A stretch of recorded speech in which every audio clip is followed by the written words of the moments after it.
परीक्षा होती है कि बेटा बुढ़ापे में कितनी सेवा करता है या नहीं करता है, क्योंकि असली आवश्यकता माँ बाप को बच्चे की बुढ़ापे में पड़ती है।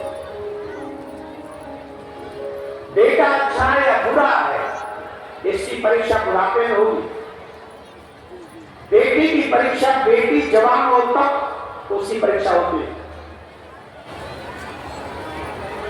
बेटी जब जवान हो तब पता चलती है कि उस जवानी के भावावेश में भी कोई कदम ऐसा होता है जिससे बाप की नाक कट जाए। जो आजकल रोज नई कहानी सुनते हैं ना कि फलानी उसके साथ फरार, प्रेमिका के साथ फरार, एक्स के साथ फरार।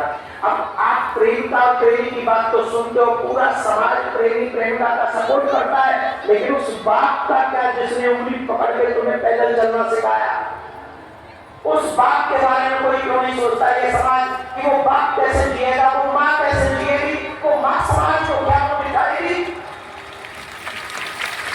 क्या जवान होती हुई उस बेटी का कोई दायित्व अपने माँ बाप के लिए नहीं है? बेटी की भावना भावना है, पूरा समाज प्रमोट कर रहा है बेटी को। तुम्हारी मर्जी, कुछ भी करो, तुम्हारी मर्जी। अरे कुछ भी कैसे करो, उस बाप का क्या? बताइए जरा, बाप क्या करेगा? बोलो, माँ क्या करेगी? जिसकी बेटी बिना बताए चली जाए वो क्या करेगा? वो बाबा। इसलिए शास्त्र कहते हैं बेटी की परीक्षा जवानी में होती है। वो जवानी में अपने भावनाओं को रोककर अपने माँ बाप को नीचा नहीं देखने देती, सर नहीं झुकाने देती, उस बेटी की परीक्षा उस समय होती है, जवान में होती है।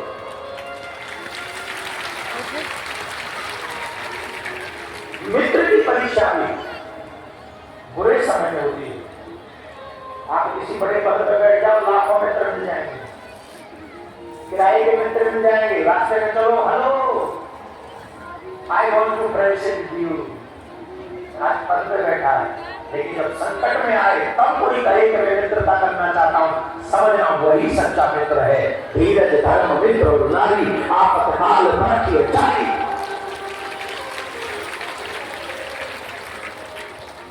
माँ बाप की परीक्षा बच्चे जब बचपन में होते हैं तब होती है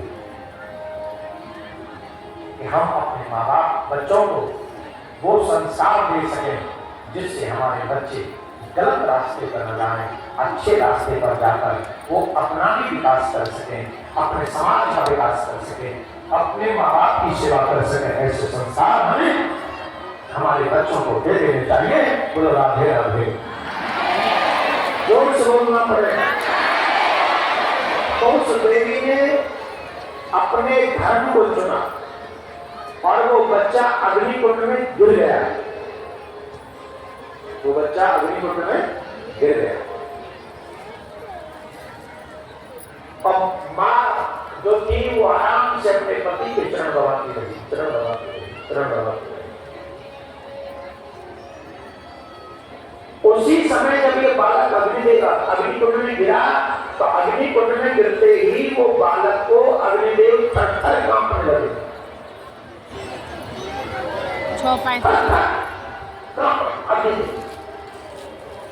क्यों? अग्निदेव जानते हैं पतिव्रता स्त्री का बालक है।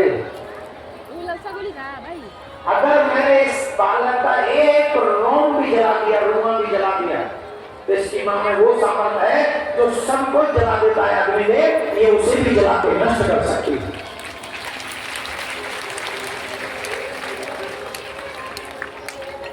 तुरंत अग्निदेव ने अपना स्वभाव बदला, तुरंत। और उस बालक के लिए वो अग्निदेव ऐसे हो गए जैसे चंदन की शीतल कीच होती है, वैसे ही उस बालक के लिए वो अग्निदेव हो गए और बालक अग्निकुंड में से खेलता हुआ बाहर। भगवान श्री कृष्ण कह रहे हैं, जाओ गोपियों जाओ, अपने पतियों की सेवा करो। मन क्रम वचन से जो स्त्री अपने पति की सेवा करती है वो स्त्री यहाँ भी सम्मान पाती है और वहां भी सम्मान पाती है।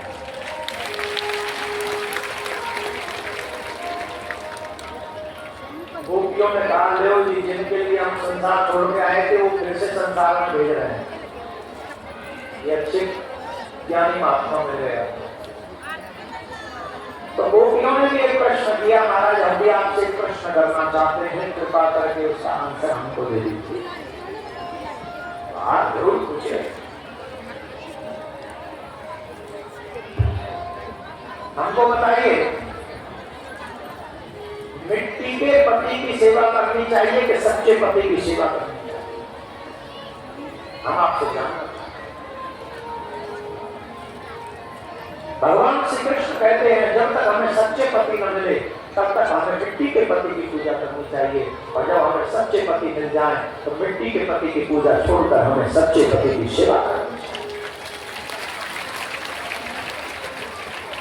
भगवान श्री कृष्ण मुस्कुराकर जब ये कहते हैं तो गोपियां ताली बजाकर नाचने लगती हैं, झूमने लगती हैं, गाने लगती हैं। आप भी चाहे तो ताली बजा सकती थी।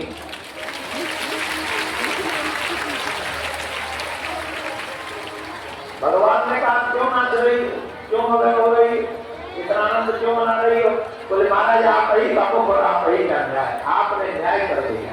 बोले क्या कर दिया? बोले अभी अभी तो आपने कहा कि जब सच्चा पति मिल जाए तो मिट्टी के पति की पूजा छोड़ देनी चाहिए। ये नाथ जब तक आप हमें सच्चे पति नहीं मिले थे तब तक हमें मिट्टी के पतियों की पूजा करती रही, पर जब आप हमें अब सच्चे पति मिल गए हैं तब इन मिट्टी के पतियों की पूजा करने की कोई आवश्यकता। ये सब मिट्टी का ही पति है। सच्चा पति कौन है? श्री कृष्ण। क्या कहते हो हम? जगत पति।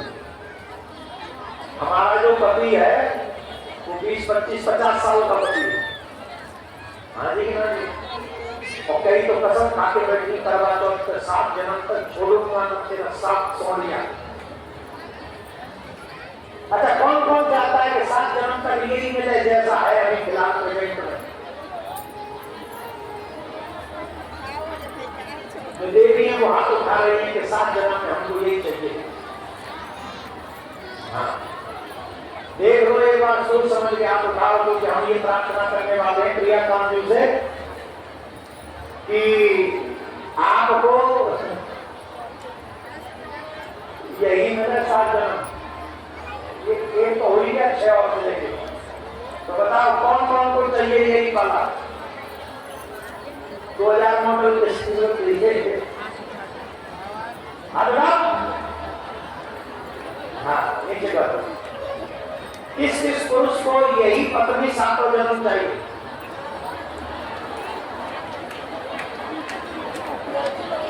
देवियों की भावना को देखते हुए पुरुषों का रेशो कम है।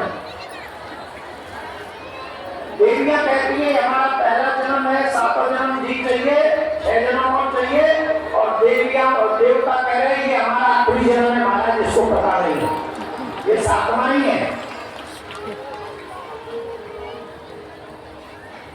एक बात बताएं, इसी जन्म को आखिरी जन्म बना दो अपना, अगला जन्म हो ही ना। ऐसा संबंध स्थापित करो मेरे कृष्ण से कि अगले जन्म की आवश्यकता ही न पड़े।